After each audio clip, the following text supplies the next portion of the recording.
तर बहुपदीचा भागाकार म्हणजे काय आणि हा भागाकार नेमका कसा सोडवायचा?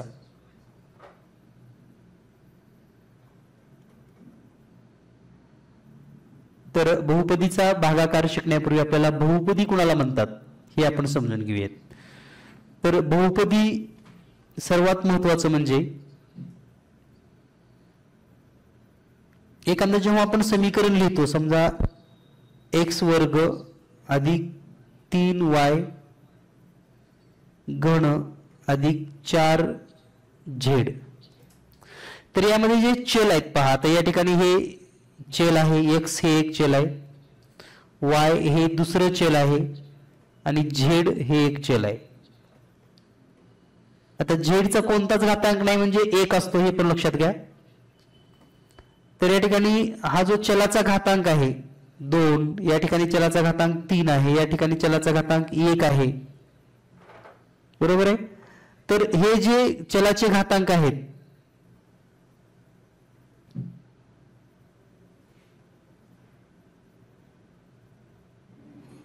तर हे सर्व पूर्णांक संख्या आहेत. पहिल्यांदा म्हणजे पूर्णांक म्हणजे काय, कोणताही अपूर्णांक नाही.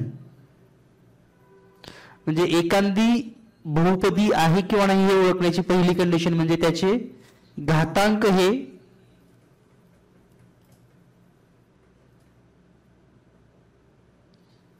पूर्णांक असावे लागतात. काय कंडिशन आहे, घातांक हे पूर्णांक असावे लागतात, म्हणजे पूर्ण अंक असलेले. ठीक आहे. त्याचबरोबर निगेटिव्ह घातांक चालत नाहीत, म्हणजे आणि हे घातांक पूर्णांक असावेत आणि ते पण धन असले पाहिजेत,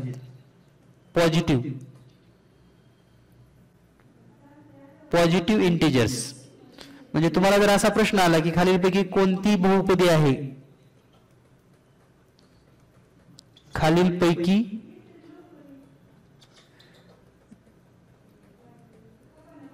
बहुपदी ओळखा,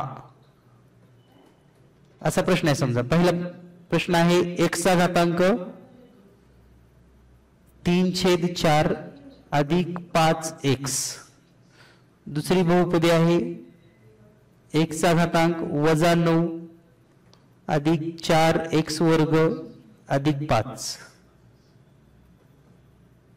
तिसरं समीकरण आहे 1/m वर्ग अधिक m. आणि चौथं समीकरण आहे y वर्ग अधिक 3y अधिक 7. तर आता याच्यामध्ये बहुपदी कोणती आहे हे कसं ओळखायचं? तर पहिलं समीकरण जर पाहिलं आपण तर याचा घातांक काय आहे, अपूर्णांक आहे, म्हणजे ही बहुपदी नाही. दुसऱ्यामध्ये बहुपदीचा घातांक ऋण आहे, म्हणजे ही पण बहुपदी नाही. तिसऱ्यामध्ये जर पाहिलं आपण छेदामध्ये चलाचा वर्ग दिलाय, याला जर आपण अंशामध्ये लिहिलं तर काय होतं, पॉझिटिव्हचं निगेटिव्ह होतं, म्हणजेच m चा घातांक -2 अधिक m असं होतं. म्हणून हे पण नाही, म्हणजे राहिले फक्त पर्याय क्रमांक 4.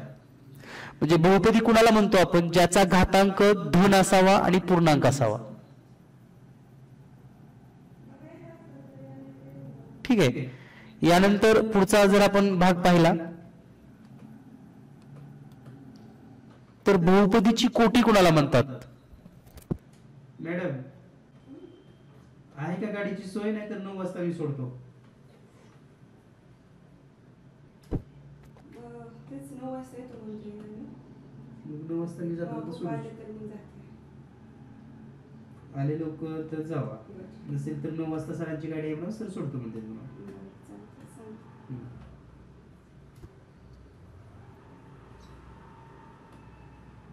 तर बहुपदीची कोटी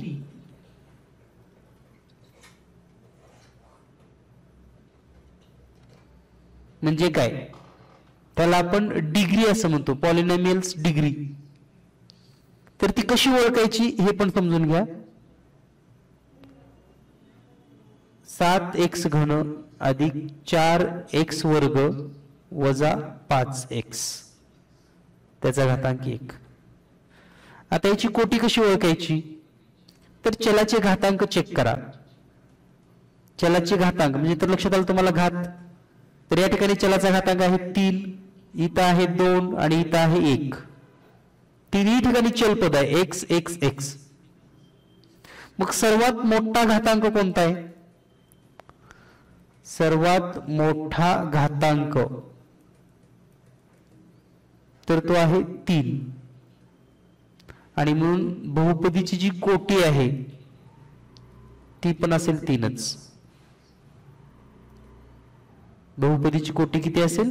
3. सर्वात मोठा घातांक 3, कोटी 3. या पद्धतीने तुम्ही हा प्रश्न सोडवू शकता जर तुम्हाला बहुपदीचा कोटी विचारला तर. ठीक आहे. आणखी एक प्रश्न पाहूया आपण बहुपदीचा कोटी शोधण्यासाठी. 25 m चा 5वा अधिक 17 n चा 3रा अधिक 8 l चा वर्ग. तर आता या ठिकाणी चल वेगवेगळे आहेत. इथं m आहे, इथं n आहे आणि इथं l आहे. तर चल कोणतंही असलं तरी चालेल, चलाची काही अडचण नाही आपल्याला. फक्त घातांक सर्वात मोठा कोणता एवढं चेक करायचं. तर या ठिकाणचा घातांक आहे 5, n चा घातांक आहे 3 आणि l चा घातांक आहे 2 आणि म्हणून या ठिकाणी सर्वात मोठा घात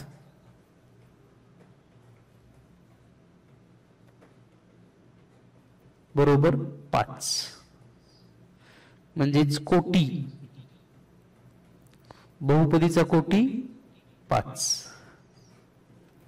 या पद्धतीने तुम्ही हा प्रश्न सॉल्व्ह करू शकता.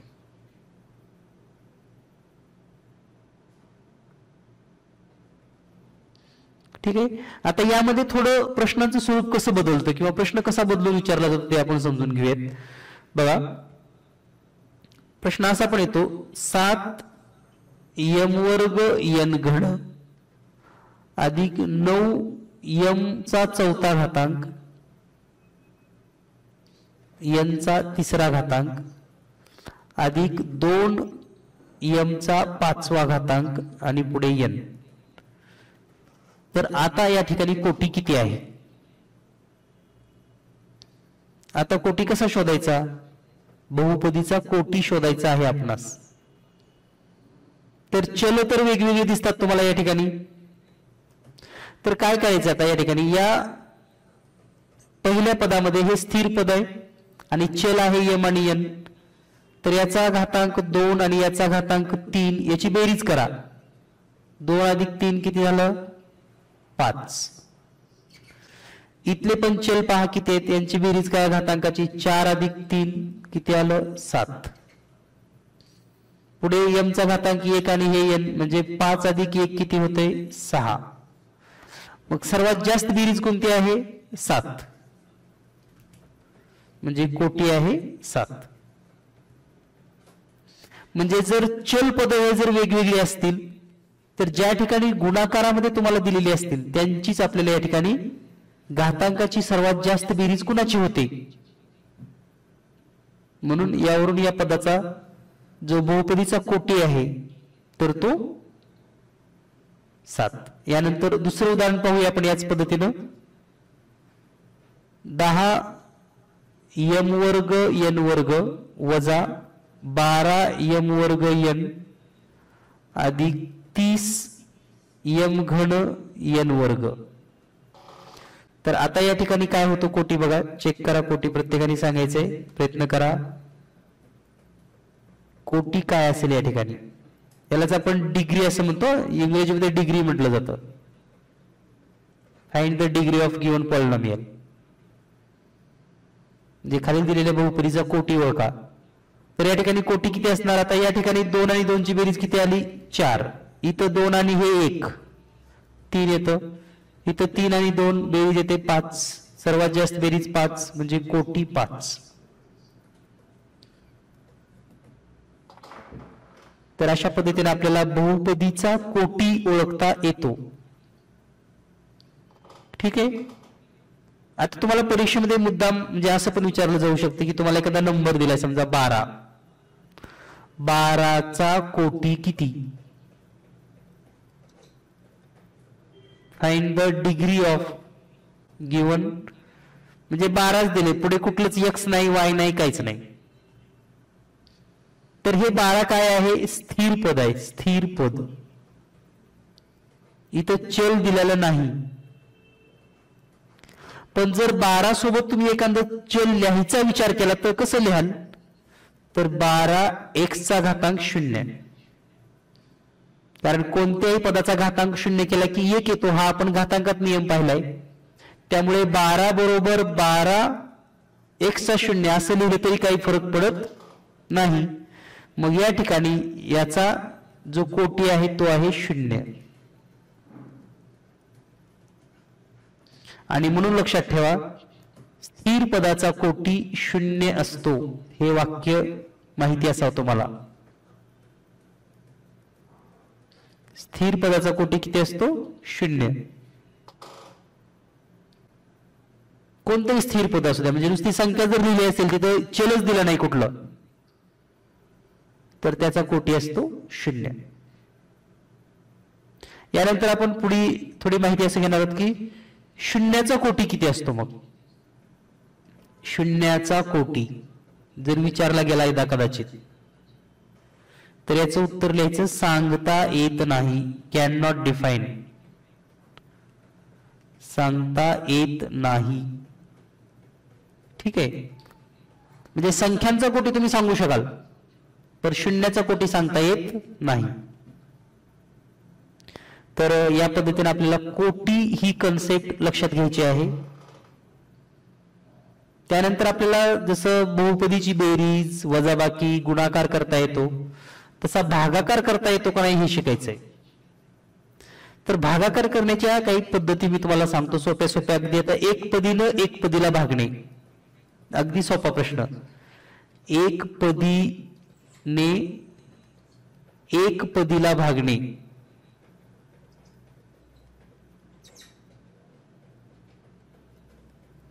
म्हणजे याचा अर्थ काय होतो पहा. समजा 6x वर्ग भागिले 2x असं भागायचे समजा, तर किती येतो भागाकार? ठीक आहे, तर आता या ठिकाणी दोन पद्धतीने तुम्हाला सोडवून दाखवतो हा प्रश्न. एक छेदात आणि अंशात, म्हणजे x चा वर्ग छेदामध्ये 2x. आता याला थोडं जर गुणाकाराच्या पद्धतीमध्ये लिहिलं तर मी असं लिहू शकतो, 6 गुणिले x चा वर्ग म्हणजे काय? x गुणिले x, आणि छेदामध्ये 2x म्हणजे 2 गुणिले x.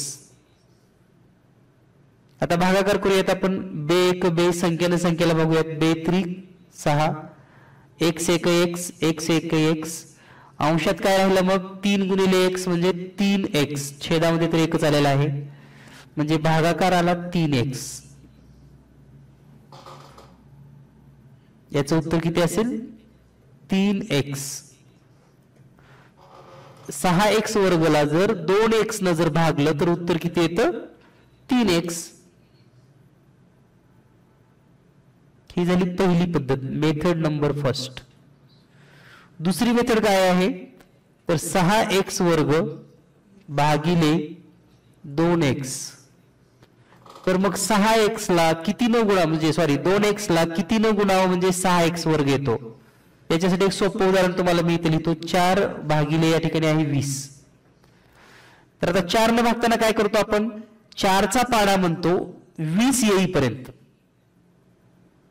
म्हणजे मग आपल्या लक्षात येतं की 4 पंचे 20 आणि हे 0 0 होतं. भागाकार येतो 5. तसं 2x चा तुम्हाला पाडा म्हणायचा आहे 6x वर्ग येईपर्यंत, म्हणजे तुम्हाला इथे 3x घ्यावं लागेल. जसं इथे 4 आणि 5 चा गुणाकार तुम्हाला 20 लिहिता आला, तसं 3x आणि 2x चा गुणाकार तुम्हाला लिहिता येईल 6x वर्ग, आणि यांची वजाबाकी येईल मग 0. आणि म्हणून भागाकार जो उत्तर आहे तुमचं 3x. जसं इथे पण तुम्ही लिहू शकता तुमचं भागाकाराचं उत्तर 5. म्हणजेच 20 भागिले 4 बरोबर 5. तसंच अगदी 6x वर्ग भागिले 2x बरोबर 3x. बघा, दोन्ही समीकरण जेव्हा आपल्याला, दोन्ही उदाहरणं जेव्हा समोर येतात तेव्हा आपल्याला पटकन लक्षात येतं की कसं करायचं ते. ठीक आहे, लक्षात आलं? तर इतक्या सोप्या पद्धतीने तुम्ही हा भागाकार करू शकतात.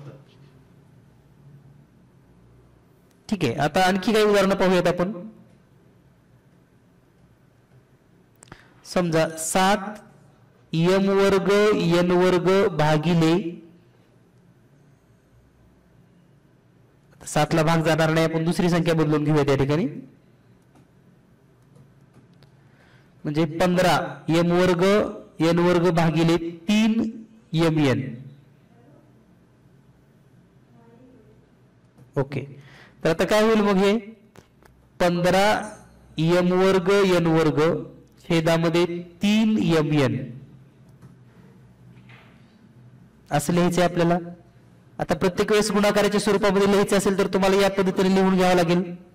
कसं लिहावं लागेल ते, म्हणजे 5 ला पण तुम्ही 15 ला पण लिहू शकता तसं डायरेक्ट. कसं 3 गुणिले 5 गुणिले m गुणिले m गुणिले n गुणिले n. ठीक आहे, खाली लिहूयात आपण सुटसुटीत. बघा 3 गुणिले 5 गुणिले m वर्ग म्हणजे m गुणिले m आणि n वर्ग म्हणजे n गुणिले n छेदामध्ये 3 गुणिले m गुणिले n. आता आपण या ठिकाणी काटाकाटी करूयात. 3 1 3 3 1 3 m 1 m m 1 m n 1 n n 1 n. म्हणजे काय शिल्लक राहिलं वर अंशामध्ये, तर हे 5 4 आणि n.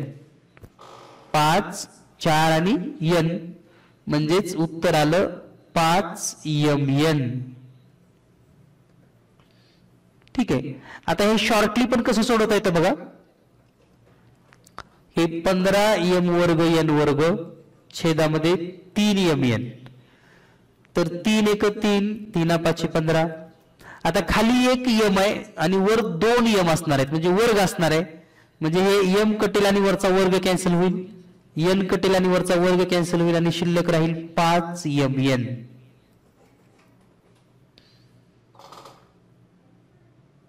तर या पद्धतीनं भागाकार केला जातो. हे एक पदीनं फक्त एक पदीला गुणलंय. आता आपल्याला एक पदीनं द्विपदीला कसं गुणायचं हे समजून घेऊयात. सॉरी, भागायचं कसं एक पदीनं द्विपदीला. समजा गणित असं आहे पहा. 8x वर्ग अधिक 4x भागिले 2x.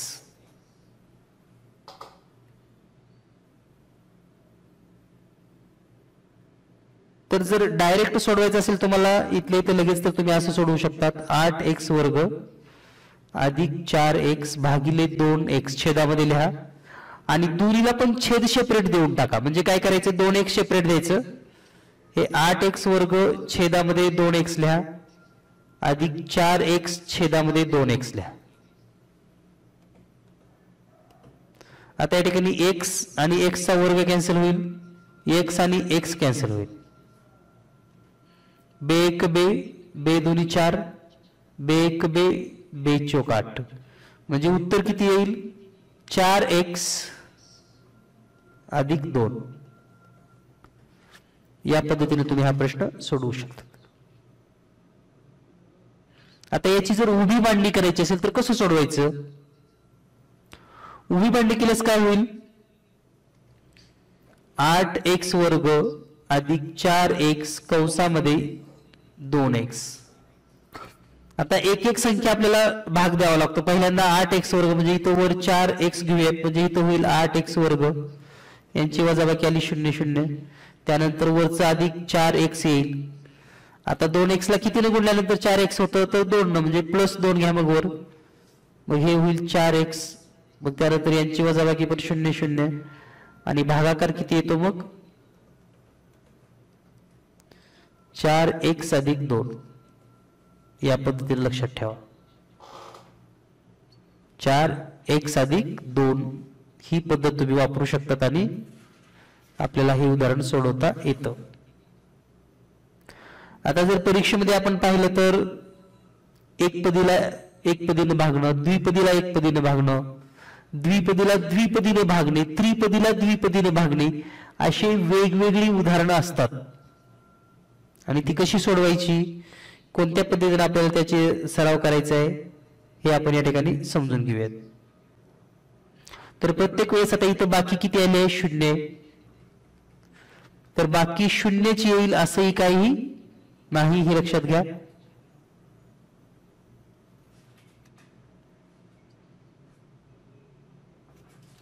त्यामुळे तुम्हाला भागाकार करायचा असेल तर भागाकारच करावा लागेल. आता काही परीक्षेत आलेले प्रश्न तुम्हाला मी सांगतो जे विचारले होते. 2009 ला एक प्रश्न असा आला होता, 512 या बहुपदीचा कोटी किती? आणि हे आपण आपल्या मार्गदर्शिकेमध्ये दिलेला आहे. 512 या बहुपदीचा कोटी किती? तर आता हे स्थिर पद आहे आणि स्थिर पदाचा कोटी किती असतो? 0.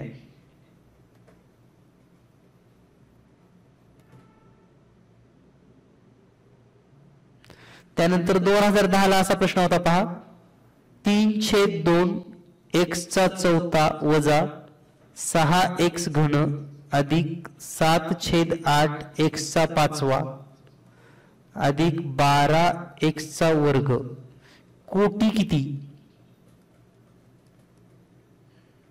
कोटी शोधायचं. तर हा दिलेला प्रश्न वरचा जो होता तो 2009 ला विचारला गेला होता NMS मध्ये आणि हा 2010 मध्ये विचारला होता. म्हणजे असे प्रश्न विचारले जातात हे लक्षात घ्या आणि सोडवावे पण लागणार आहेत तुम्हाला. त्यानंतर भागाकार वगैरे किती येईल, बाकी किती असेल, असेही प्रश्न विचारले जातात. तर बहुपदीचा कोटी किती असेल असाही प्रश्न विचारला जातो.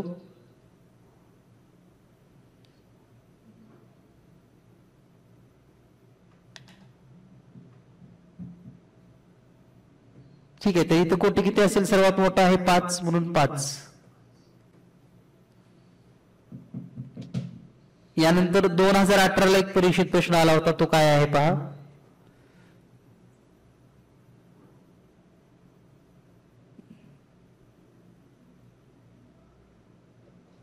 x घन मायनस 4x वर्ग अधिक 6x मायनस 3 भागिले x वजा 1. आता हा भागाकार आपल्याला करायला शिकायचा आहे. तर कसा करायचा या ठिकाणी समजून घेऊयात. आता ही जी बहुपदी आहे x घन वजा 4x वर्ग अधिक 6x वजा 3 आणि याला भागाकारामध्ये कोण आहे? x वजा 1. तर आता या ठिकाणी हे गणित सोडवत असताना पहा,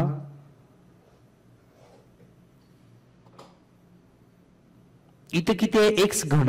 याचा अर्थ इथं आहे x, म्हणजे या ठिकाणी जी पण संख्या आपण घेणार आहोत हा आपण x वर्ग घेतला तरच यांचा गुणाकार x घन येणार आहे. मग आपण काय करतो? x वर्ग न ह्या x ला गुणतो, मग किती येईल? x चा घन. त्यानंतर x वर्ग न पुन्हा 1 ला गुणावं लागेल, म्हणजे उत्तर येईल त्या ठिकाणी वजा 1x वर्ग. पुन्हा या ठिकाणी वजाबाकी मांडणी करावी लागते, कारण वरच्यातून खालची संख्या वजा करावी लागते, म्हणजे हे मायनस होईल आणि हे मायनस मायनस इथं प्लस होईल, कारण वरचं चिन्ह ऑलरेडी मायनस आहे. तर हे घन घन कॅन्सल होतील, म्हणजे इथे 0 होईल आणि हे 4x वर्ग आणि प्लस हे -4 आणि हे प्लस 1x, म्हणजे इथं काय येईल? -3x वर्ग. त्यानंतर वरचं पद जशाला तसं खाली येईल, या ठिकाणी +6x. आता पुन्हा आपल्याला या ठिकाणी -3x वर्ग दिसते, बरोबर आहे. तर -3x वर्ग मिळवण्यासाठी वर कोणती संख्या घ्यावी लागेल? इथं ऑलरेडी x आहे, इथं पाहिजे -3x वर्ग, म्हणजे इथं घ्या -3x. आता ह्या -3x न पुन्हा याला जर गुणलं तर इथं येईल -3x वर्ग आणि -3 न वजा 1 ला गुणल्यानंतर इथे येईल +3x. पुन्हा या ठिकाणी वजाबाकी करताना यांचे चिन्ह बदलतील, हे मायनस असेल ते प्लस होणार आहे आणि हे प्लस आहे ते मायनस होईल, म्हणजे हे मायनस प्लस कॅन्सल होईल आणि 6x मधून 3x गेले, इथं राहील 3x आणि हे वरचं पद पुन्हा खाली घ्यावं लागेल. हे जसं इथं घेतलं पद खाली तसं हे पद इथं येईल, म्हणजे -3. आता आपल्याकडे x आहे पाहिजे आपल्याला 3x म्हणजे 3 न गुणावं लागेल, तर +3, पुन्हा ह्या 3 ने याला गुणायचं तर हे आलं 3x, आणि 3 ने पुन्हा -1 ला गुणलं की -3, पुन्हा इथे चिन्ह बदल होतील प्लस मायनस, हे वजा वजा कॅन्सल आणि प्लस मायनस इथे 0, म्हणजे बाकी आली 0. आणि भागाकार किती आला, तर हा जो वरचा भागाकार आहे कोणता, x² - 3x + 3, हा आला भागाकार. तर या पद्धतीने तुम्हाला भागाकार करावा लागेल. आता काही विद्यार्थ्याच्या डोक्यामध्ये शिरला असेल, काही जणांच्या डोक्याच्या जरा जवळून गेला असेल, काही जणांच्या डोक्याच्या वरून गेला असेल, काही जणांच्या त्याच्यावरून गेला असेल.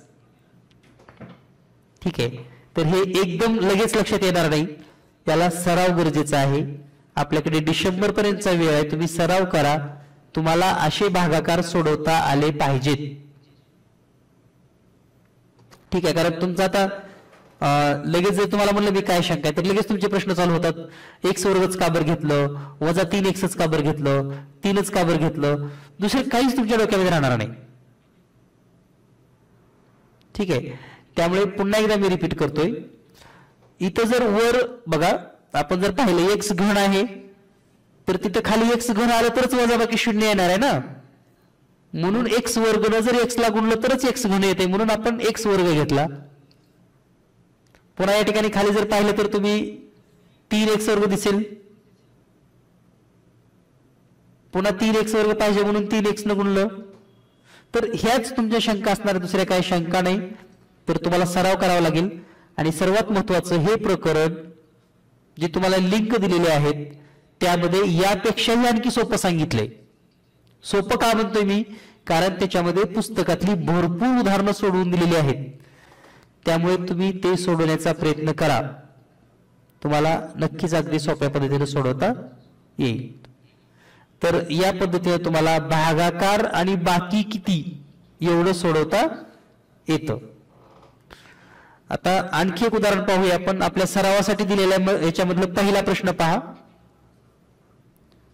y² अधिक 14y अधिक 49 भागिले y अधिक 7. आता भागाकार करताना पहिल्यांदा ह्या पदाकडे बघायचं, पहिल्या y² आहे आपल्याकडे आहे y, मग इथं y न गुणा, y न जर y ला गुणलं तर काय येईल y², y न जर 7 ला गुणलं तर काय येईल अधिक 7y, वजाबाकी करायला लागते म्हणून वजा चिन्ह लिहा. मग हे y² मधून y² गेले, इथं आलं 0, आणि 14y मधून 7y वजा झाले, इथं राहतील +7y. त्यानंतर वरचं पद जशाला तसं खाली, म्हणजे +49. आता आपल्याला पाहिजे 7y, इथं काय आहे फक्त y, मग +7 न गुणा, मग ह्या 7 न जर y ला गुणलं तर काय येईल 7y, आणि 7 न 7 ला गुणलं तर 49. पुन्हा इथं वजा वजा चिन्ह आले, 7y कॅन्सल, 0, 49 मधून 49 गेले 0, म्हणजे बाकी आली 0, आणि भागाकार आला या ठिकाणी y अधिक 7. प्रश्न क्रमांक 1 आहे आपला सरावामधला, चेक करा, लक्षात येईल तुमच्या लगेच. ठीक आहे, म्हणजे याचं उत्तर काय आहे, भागाकार y अधिक 7 आणि बाकी 0. तर या प्रकारचे प्रश्न आपल्याला शोधता येणं गरजेचं आहे. यानंतर दुसरा प्रश्न पाहूया आपण यामधला, त्यानंतर मग आपल्याला आणखी एक घटक महत्वाचा समजून घ्यायचंय.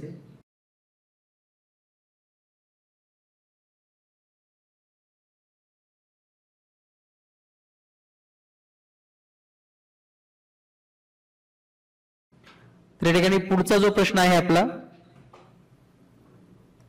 2 नंबरचा प्रश्न तुम्हाला लक्षात येईल. हा एक प्रश्न घेऊयात आणि त्यानंतर फक्त बाकी किती राहते यासाठी एक वेगळी पद्धत आपल्याला समजून घ्यायची आहे.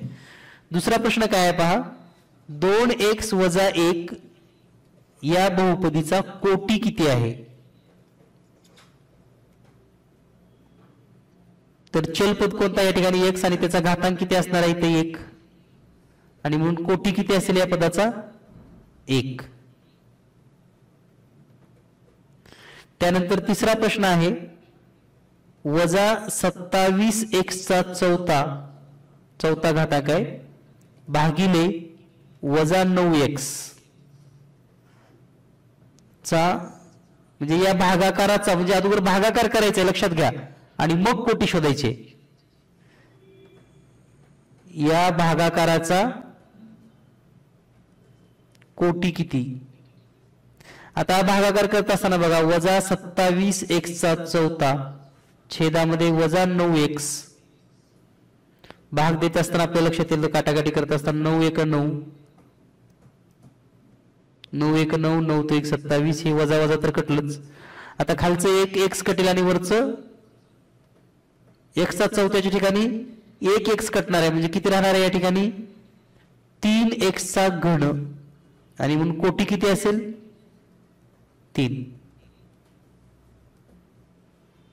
हे लक्षात ठेवा कारण यापूर्वीची जी आपण उदाहरणं पाहिली त्याच्यामध्ये फक्त प्लस साईन असायचं प्लस किंवा वजा किंवा अशा पद्धतीनं तेव्हा जो कोटी दिसतो तो सांगता येतो पण भागाकाराचा कोटी म्हणलं की भागाकार करायचा आहे आणि मग कोटी सांगायचंय. यानंतर पुढचा जो प्रश्न आहे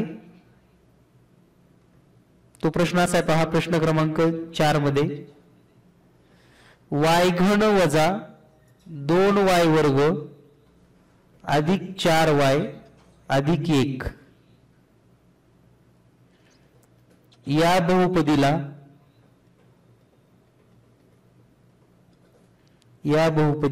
y वजा 1 ने भागले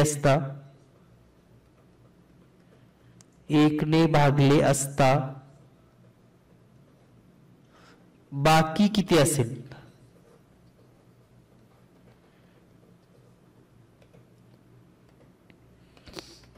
म्हणजे आता या ठिकाणी जी पद्धत आहे ती काय आहे एक तर तुम्ही सरळ भागाकार करा आणि बाकी शोधा किंवा दुसरी एक मेथड तुम्हाला शिकायची आहे ती म्हणजे श्लेष पद्धत. शेष सिद्धांतानुसार बाकी कशी काढायची बघा.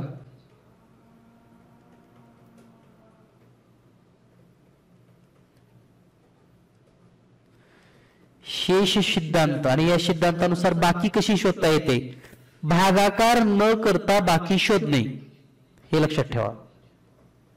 भागाकार न करता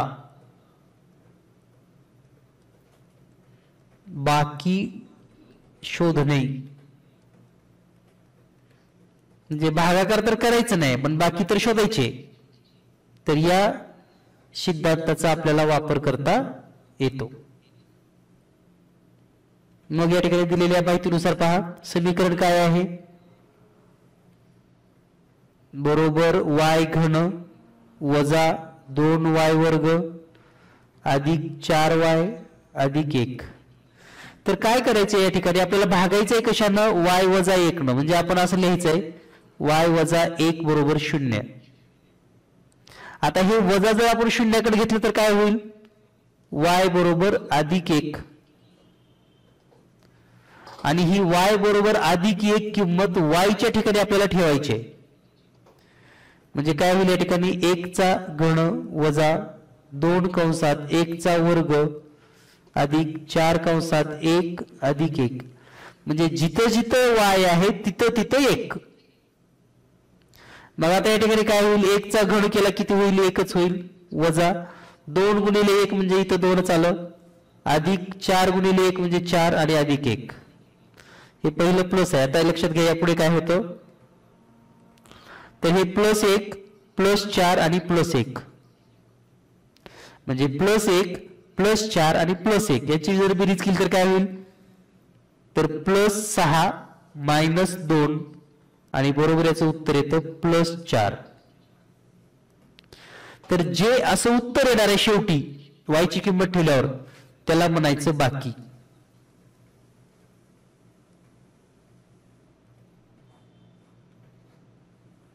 त्याला काय म्हणायचं बाकी. तर या पद्धतीने तुम्ही हा प्रश्न सॉल्व्ह करू शकतात आणि तुम्हाला सोडवता येतो. यानंतर पाहूया आपण पुढील प्रश्न.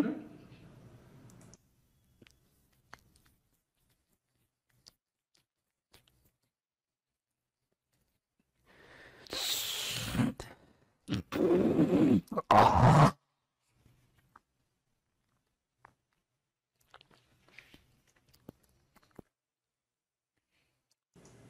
पुढचे प्रश्न पाहण्यापूर्वी आपण थोडं वेगळ्या पद्धतीने जाणार आहोत.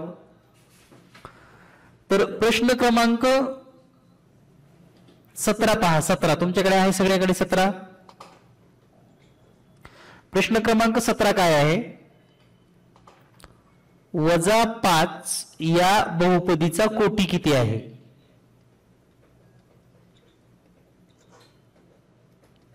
-5 या बहुपदीचा कोटी किती? येतो सोडवतो तुम्हाला सर्वांना अगदी तोंडी सांगू शकतात, कारण -5 काय आहे? स्थिर पद आहे, आणि स्थिर पदाचा कोटी काय असतो? 0. त्यानंतर प्रश्न क्रमांक 18 याच पद्धतीचा आहे. खालीलपैकी कोणती राशी बहुपदी नाही? राशी बहुपदी नाही.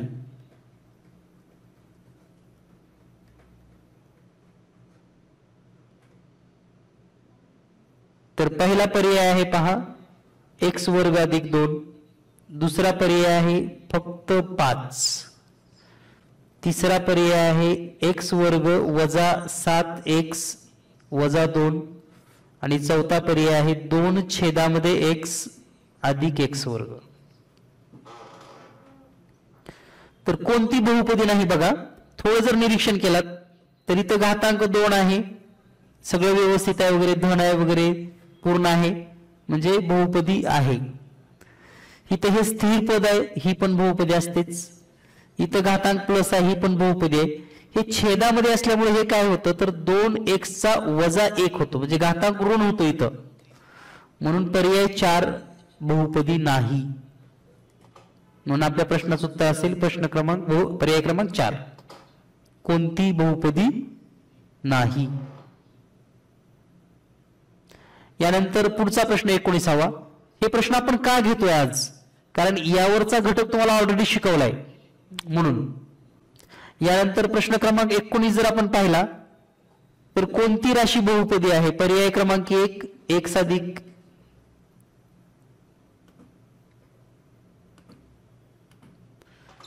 अधिक 2. दुसरा आहे वर्गमुळात x अधिक 2.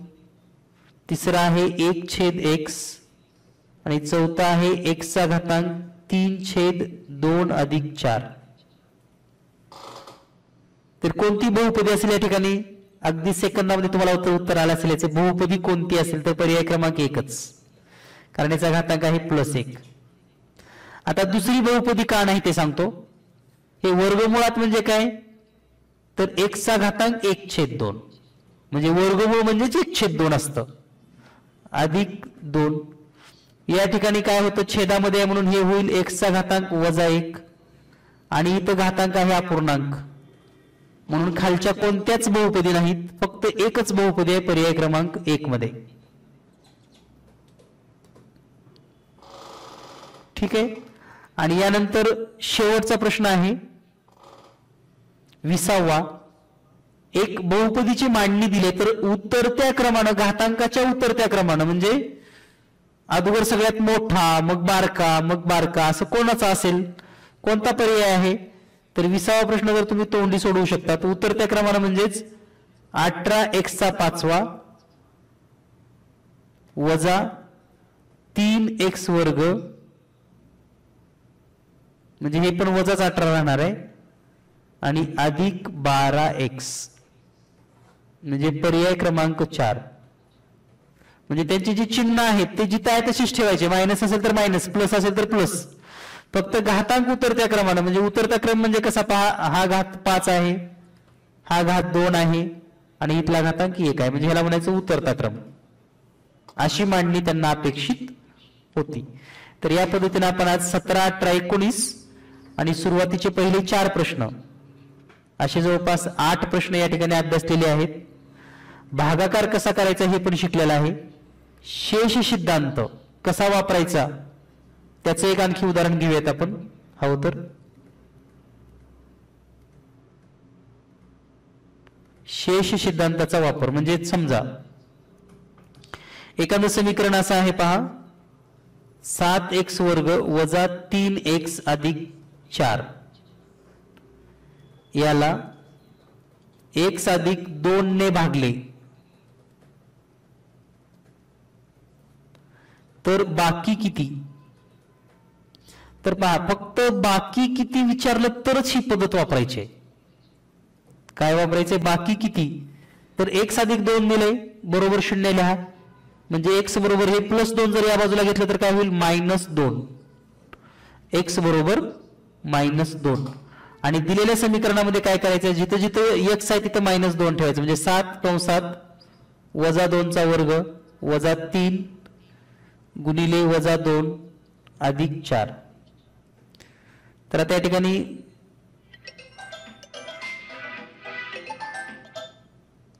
हे -2चा वर्ग आहे, म्हणजे 7 गुणिले 4. आता हे -3 आणि -2 म्हणजे काय होईल? +6 अधिक 4.